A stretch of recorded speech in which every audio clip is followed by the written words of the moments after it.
Hi, this is Mika from Joy to the Food, and you are listening to the Eat Blog Talk podcast. Hey, awesome food bloggers. Before we dig into this episode, I have a really quick favor to ask you. Go to your favorite podcast player, go to Eat Blog Talk, scroll down to the bottom where you see the ratings and review section. Leave Eat Blog Talk a 5-star rating if you love this podcast and leave a great review. This will only benefit this podcast. It adds value. And I so very much appreciate your efforts with this. Thank you so much for doing this. Okay, now on to the episode. Hey, food bloggers. Welcome to Eat Blog Talk, the podcast for food bloggers looking for the value and confidence that will move the needle forward in their businesses. This episode is sponsored by RankIQ. I am your host, Megan Porta, and you are listening to episode number 311. Today, Mika, Kinney, and I are going to have a conversation about creating blogging outlines in order to maximize keywords without stuffing. Mika and her husband, Dan, have been running Joy to the Food for a year and a half. Both work full-time jobs and do everything together for Joy to the Food in their off hours. Throughout the process of building this brand together, they have learned a lot about each other and the best way to work with your partner and to grow a blog. Dan does the numbers and styling, and Mika creates the content and handles communication. Mika, hey, how are you? I'm so happy to talk to you again. Yeah, I'm great. Thank you. I'm super stoked to be here again.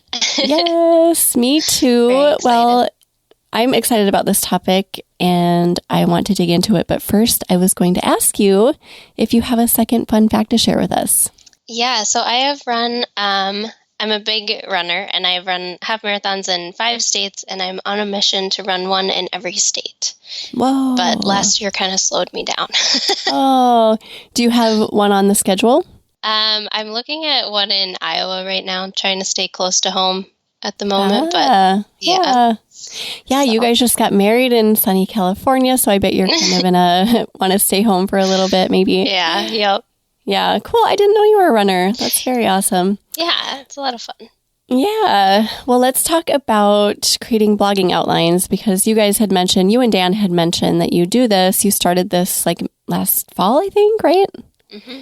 As a way to just kind of dig into your content more and to optimize those keywords without doing that bad thing that we're not supposed to do, which is keyword stuffing. Yep. So I would love to hear how you came up with this formula and then talk to us about why you think it's important to do this outlining. Yeah. So we do not run Feast like a lot of people, and Feast actually has an outline. So we didn't know this, in November. You figure it out as you go. So initially, our blog post had basic information. And then when we started using RankIQ, and I think September, we noticed all these keywords were really hard to get into our post. So around November, I started making iterations of basically this outline. So there's been about 3 iterations of it. And we started tracking our Google Analytics from then. And from the time that we started using it, we've actually 2x'd our impressions and 5x'd our clicks with this, as part of, it's lots of things go into that. But using this outline actually lines up with that, along with RankIQ and key search and things like that. So that's awesome. So it's kind of a way to go around if you don't want to purchase the Feast theme to kind of go around that. Yeah. Yep. And even add on to it because there's a lot of similarities, but there's some differences too. So, you can modify it, and this is what works for us. For example, we use a lot of substitution options, or we offer those, and the Feast option does not include that. And that's another great way to get some of those related keywords in. Okay. So do you have any other points about why others should consider this? Yeah, keyword stuffing is, if you don't know what keyword stuffing is, it basically means you're just putting all these relevant keywords in when it doesn't make sense. Like if you're making cheesy enchiladas, you're not going to say cheesy enchilada in every sentence if you're talking to somebody. So when you do that, Google, it recognizes that, right? Google is smart. So it recognizes when you're writing this way and may not show you to people. There's different things that work behind the scenes. So by using this outline or a outline, you can naturally get those words in, which I think they recommend like 2 to 3% of your post should have these keywords. But you can get a lot of those in without it sounding forced. So I think everybody should be using an outline, and it keeps your post consistent too, which is really great. Do you have all of this written out somewhere, or is it something that you just know by heart? Do you have like somewhere where you store your outline? Yeah, no, I'm a scatterbrain, so I cannot remember anything. No, so we have a Google Doc that is our outline. So every time I start a new post, I copy over that outline into a new post, and then I go from there. So that way I can remember everything. And that also has, well, I'll go over later, a checklist at the end of the post to make sure when we post it, I've hit all of these additional points that maybe aren't something that's written out. All right. Well, I would love to hear about your outline. So talk us through like where do you start with it? So if I'm going to write a post, after I have the recipe figured out, all that, and I bring that outline into Google, the outline is based off of things that we've noticed. The keywords are similar, similarities in the keywords, and it's also based off of what the user experience. So some similarities between the keywords we've noticed are equipment and methods. So like you need a large bowl, you need a whisk, a hand mixer, things like that.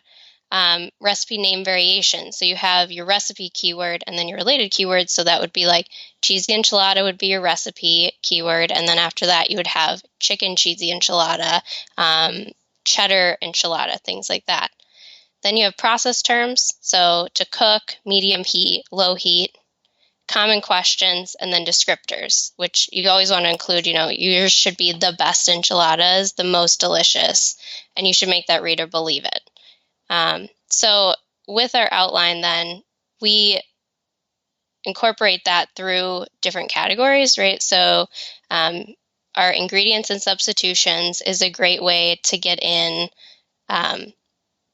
equipment, or is a great way to get in the recipe name variations and different things like red peppers, onions, things like that for enchilada. How to make this, that's where we get in all the equipment and methods. Facts and common questions, great way to get them in as well. How to save this for later, and then we link to additional recipes. So when I go through that, I will have all of my keywords that I found off to the side. I'll write the post first, then I'll come back and see where I'm at. I don't want to write it with the keywords first because then it sounds very forced. I don't know if you guys have found this, but just using the RankIQ optimizer, I've found that it's kind of trained me to do all of this because I will write a post and I'll take that information and put it in the optimizer, and then I'll see keywords on the side that quote should be in my post that I'm like, oh, well, I could write a whole new section. And it's kind of what you're talking about. Like maybe I didn't write substitutions, but if I added just one section on substitutions, it covers like 7 keywords over there. Do you know what I mean? So it's kind of trained me to think in a different way. Yeah, exactly. And that was part of, like I mentioned, what pushed us into this outline that we have now. We've always had a section on how to store it, but it's just been a short blurb. So what we did is we broke that out into an entire new H2 heading section, and we're able to get a lot more of those things in, like how do you save it if you want to freeze it, if you want to put it in the fridge, and then how do you reheat it from frozen, reheat it from fridge, should you thaw it overnight first? It gets in a ton of those things that's super helpful to the reader because you're probably not getting a whole pan of enchiladas. So yeah, right. And it makes it so much more natural. Like you said, it's not forced. You're not putting keywords where maybe they're just seeming like unnatural. And it really does make your post just one-stop resource for whatever you're talking about, right? Exactly. Yeah. Yeah. You want to, obviously your goal is to get readers to stay on your site as long as possible. So if you're going to write it and then you have this whole storage section of your, we have flat beef enchiladas, and then in our storage section, we have how to reheat enchiladas, which is a whole additional post that you could click to. But within that, we've got the short tidbits about freezing it, covering it, wrapping it, things like that. And then when the reader wants to learn more, then they're prompted to go elsewhere. But you're still getting your keywords in. Do you have other recommendations about ways to incorporate all of these things into a post? Yeah, so I think including writing out your steps, there's varied ideas on that, I guess, because you don't want to reiterate what's in your recipe card. But if you write out there, that's a great place to add those keywords because you can expand on an idea. Like if you have a specific way to grease the pan, if you have a specific way to get your foil to fit exactly in your pan, doing that in your step-by-step is a great way to expand on that and hopefully encourages readers when they're in the recipe, like, oh, wait, how do I do this? How do I get it out of the pan now? I'm going to go up to the step-by-step. So you can get some of those other related keywords such as process terms. So you can say exactly, or if you say a range of heat, like say your oven isn't cooking the same as what it says, like maybe you can look for signs. Are you starting to broil too fast? Things like that. Yeah. And then you mentioned this a little bit earlier, but like talking about your recipe being above and beyond others, is that another way to kind of, another thing to dive into? Like, why is it better than others? Yeah, exactly. So you should believe that your recipe is the best, but you need to make the reader believe that.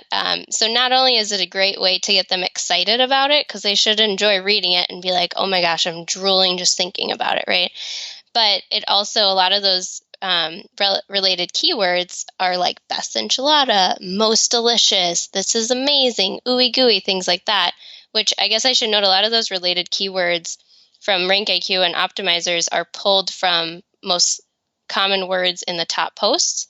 So those are all things that you, in turn, then readers are searching for or looking towards. And we all want to know why it's the best, right? I mean, if I read a recipe personally, I'm like, okay, cool, this is the best enchilada recipe, but why? Tell me why. So you kind of need to dig into that a little bit. Yeah, exactly. You can say it has lots of spice or it uses a different spice. Yeah. Yeah, exactly. And then as far as ingredients, I try to always put an ingredient section in most of my recipes unless it's like, I don't know, I have some exceptions, but when I do, I try to include maybe some affiliate info and other details. How do you write out your ingredients? Yeah, so the ingredients, we don't want to put, like 2 cups of cheese because that's what's in the recipe card. So we like to put maybe interesting info or what does it do in your recipe? Why are you using this one versus another one?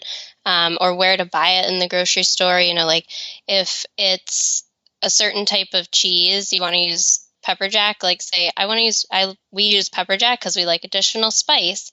But here's some other options. You could use cheddar cheese. That's a keyword. You could use mozzarella, which would be kind of weird of an enchilada, but you could use these different ones and, get the keywords that make sense by detailing that. We had this conversation in the Eat Blog Talk Mastermind the other day. We were going through somebody's post. I can't remember what the recipe was, but it was interesting because people use this section so differently. Like some people use it as like, here's what this ingredient will do for the recipe. And then others use it as like what you're saying. So maybe substitution options, or you can choose from this variety, or maybe like this ingredient is difficult to find in the store, so here's where you find it, like that sort of thing. But I do think it's helpful to also do the other side, like the onion provides blah, blah, blah, or like explaining what purpose it has in the recipe. Does that make sense? Yeah. So when we actually do both, and part of it might be because I just love learning about food things. And so I just assume other people do, but maybe they don't. But so we like to describe what it does, which I think is really important for like baking soda or baking powder, things that are very specific. Like, hey, we're using this one because you need to use baking powder because it's going to help you rise. If you use baking soda, it's going to be too much. But we also want to include those substitutions because, like, I grew up in a rural community, so if you can't find that, you shouldn't stop you from making the recipe. So I really feel that it's an advantage to your reader and to you because you're getting more keywords in, you're giving them more value for the post. And if they don't want to read that section, they don't have to. So you're saying just throw it all in. I mean, it's all valuable, and to some it'll be interesting. So yeah, why not include it? Yeah. Yep. And as long as it is valuable, I mean, you don't want to say like, we're using a red onion because it's red. Like, I like the color red. Yeah. Yeah. Right. Okay. Okay, so talk about questions, because some people do the FAQ block and some people do just, like H2 and body copy, and some people do both. So what do you suggest? Yeah, I guess that one's kind of up to you. I guess what we mainly stick to is we try to stick within 5 questions. We have started playing around with them being in H2. Right now, they're all H3s, to see if they start to pull more. You can find common questions of various ways. We typically just search Google for common questions related to something, but I think it's worth playing around whether it's more comfortable or fits in your post better to have it as an H2 or as a subcategory. But just sticking to those 5 questions max, because otherwise it just becomes overwhelming. And we actually like to include it in our table of contents. So if it's a very specific question, then they could hop right to that if they wanted to. Food bloggers, I want to take a really quick second here to talk to you about something new that we're starting this summer. I'm super excited about it. I am loving this new movement of food bloggers who are digging into podcasting as a way to add an awesome, unique new layer to their business. I feel so passionately about this topic. Audio is so powerful, and food bloggers digging into audio in the form of podcasting is going to be a huge, successful movement. It will be a way to expand your brand into new areas that you cannot even imagine. There is an entire episode dedicated to this, so go listen to episode number 306 if you haven't already, and I promise you're going to be inspired to dig into audio yourself. As a way to support this movement, I am creating a group coaching experience starting in June of 2022. If you are interested in joining us, there are a limited number of spots available just because I want to give you all my dedicated attention.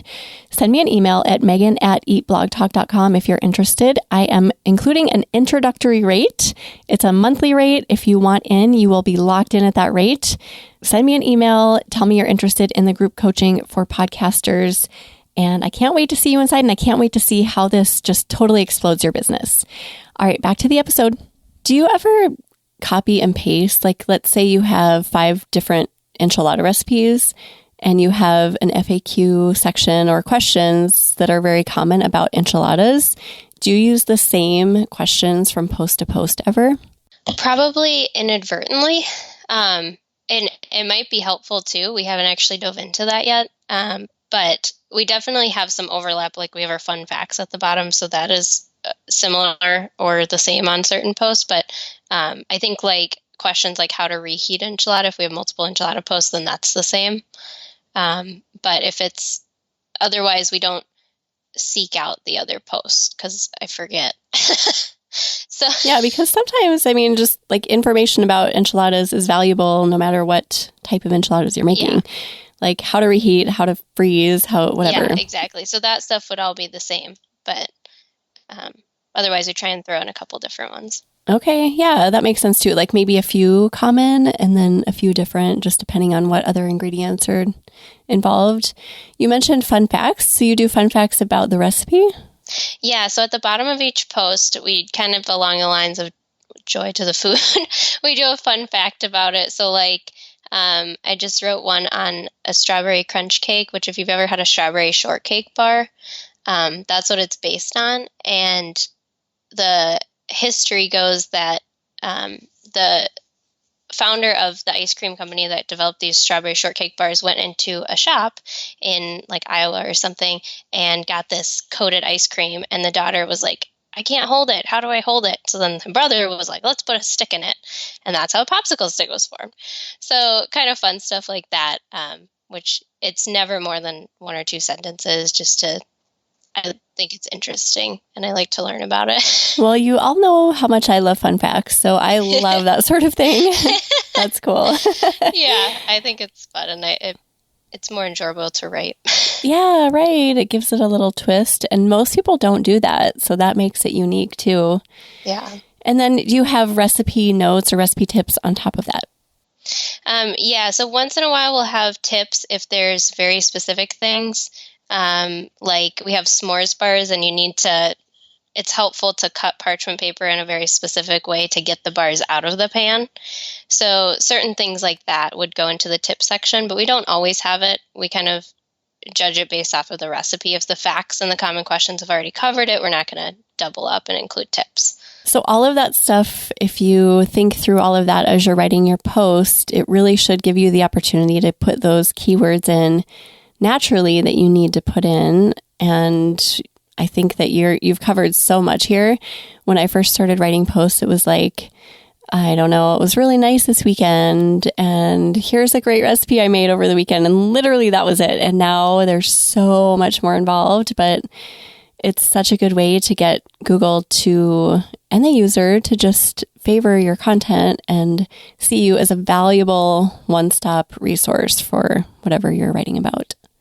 Yeah. And it's worth noting that even if you have an outline, it's likely to change. That's a good point. There's always iterations of it as you learn more, as you grow. It's continually changing, probably every couple of months, if you're watching it. And always tracking your analytics to see if what you're doing is working is a good way to approach it. Nothing is ever static or stagnant in this world, so just assume that you are going to need to have to change this and probably everything else. So I think that's a good thing to point out. It's not like you get it and you're like, okay, good, I'm set for the next 5 years. That's not how it's going to go. Exactly. Yep. Yeah. And you offered to share the outline that you use. Can we include that in the show notes for everybody? Yes, definitely. Oh, that is super generous. But yeah, if you're not running Feast, otherwise you can add to Feast. I think most people do. And then you also have a checklist that you run through. So you run through this as you're writing, after you're done, or how do you go about that? Yeah, so at the end of the post, then I will run through a checklist, which is keywords. So I'll pop it in the optimizer. So I typically write it in Google Drive, and then I pull it into the optimizer and search through the keywords to see maybe what I haven't included. If I want to try and bring the grade up, it'll give you a grade to indicate whether you've hit the keywords. So I'll review that again. I'll read it through aloud once, because if it sounds weird, then I'm not going to include extra words. Then I will double check the common questions if I want to change any. I make sure alt text is included, pin descriptions. We used to have the recipe keyword in our heading or in our H2s, and now we don't. So I make sure that that's not in there unless it's the recipe card. Image sizes, and then make sure all the links are active, because it's just easier to go through links all at the end. And then the last thing we do is once that's published, we go through our old posts that would be relevant to that new post and link to it, which I think is what Clarity kind of helps do, but we're not right there yet. But so we manually do it. I was going to say, as you were talking through all of your points, I was like, Clarity is such a good solution for all of this. You can create those projects and buzz through them. And then this is basically an ad for RankIQ and Clarity, because both are so they work so well. That optimizer and RankIQ, there's nothing like it out there. I use it all the time. It's so gold. Yeah, it's fantastic. And it's got a lot of words that I don't always think about, which, like you said, it trains you to think a certain way. Yeah, right. So it makes it easier to write. One good example for that is when I write my roundup post. So it's what to serve with corn on the cob, for example. Yeah. And I'll write it, put it over, and it has all of these maybe recipe notes. So once you make corn on the cob, maybe notes that you would put in a recipe post about corn on the cob. Interesting. And I wouldn't personally think to put that sort of information in a roundup post. Yeah. Yeah. But Yeah. Sometimes when I see them, I almost get thrown off. Once in a while, there'll be a keyword that has a typo in it. And I'm like, wow, people are searching things like that. And, it's just pulling it. So it doesn't have any control over it. The system doesn't. But it is something to be wary of. But in that case, why not put it in your roundup post? I mean, right. And that makes it more of a one-stop shop, like we're talking about, because maybe someone is looking for something to serve with corn on the cob, but while they're there, they're making corn on the cob. Maybe they don't make it often, so they need those little notes. And I don't put a ton of notes usually in that sort of format, but I mean, anything that can help the reader to make the best corn on the cob and then serve it with the perfect thing. So it does make sense. Yeah, and it's almost nice, too, on those roundup posts in particular, because if you're reading through and you're there first, so like say there's something very specific you should know before you started corn on the cob, then maybe it's there before you started, so it saves you time. So that's why those optimizers, just find a good one that you like, and that's why they're so valuable. And I know there's an optimizer inside of AdThrive's dashboard. I've used it like twice, and honestly, I have not used it a ton because RankIQ is so good. So I just continue to use that one. But I know some people do really know, or they use and like the AdThrive one as well. So just find one that's really robust and that you like and you feel is giving you those good keywords and giving you good information to put in your posts, and just lean on it. I think that's kind of the overarching theme here, is to lean on those tools that are really valuable and to be thorough when writing your content. Yep. Yeah, I think that goes for outline too. If you have a different outline that you like, or you want to pull parts of what we do and put it into the feast, like whatever works for your website and is easiest for you to write, people want to go there because you're giving them value and information in your own way. So that's so great. So if you have Feast or if you don't have Feast, this is just such a great way to kind of outline all of your content and include all of those amazing words that you should be using. Is there anything we've forgotten today that you want to talk about, Mika? I don't think so. We went over a lot. Okay. Well, thank you. This was like short, sweet, and super valuable. It's like one of those episodes that people are just going to be like, oh, good. It was just... They're going to be like, can she talk slower? No. No, they will not say that or think that, I promise. Well, it was such a pleasure to talk to you today. Thank you so much for joining me. And I know I asked you this last time, but I ask everyone, do you have either a favorite quote or words of inspiration to leave us with today? Yeah, I recently was following the New Happy podcast, I think it is. And they say that they have a quote on there that's find little moments of joy in your day, note it, and expand upon it.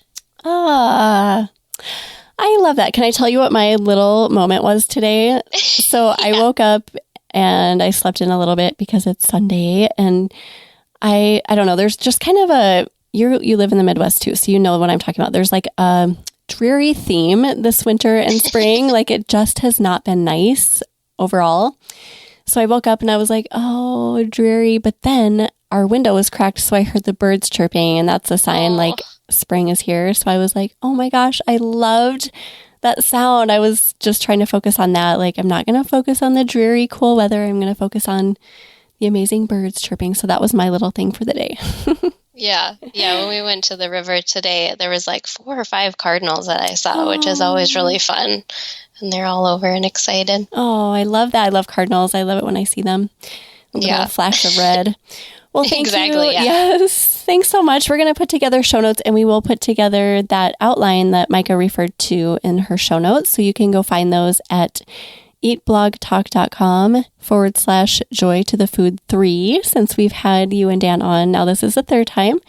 So just to reiterate where everyone can find you online and on social media. Yeah, so you can find us at Joy to the Food at Instagram, Pinterest, Facebook, TikTok, and then at joytothefood.com. Great. Well, thank you again, Mika, so much for being here, and thank you for listening today, food bloggers. I will see you in the next episode. We're glad you could join us on this episode of Eat Blog Talk. For more resources based on today's discussion, as well as show notes and an opportunity to be on a future episode of the show, be sure to head to eatblogtalk.com. If you feel that hunger for information, we'll be here to feed you on Eat Blog Talk.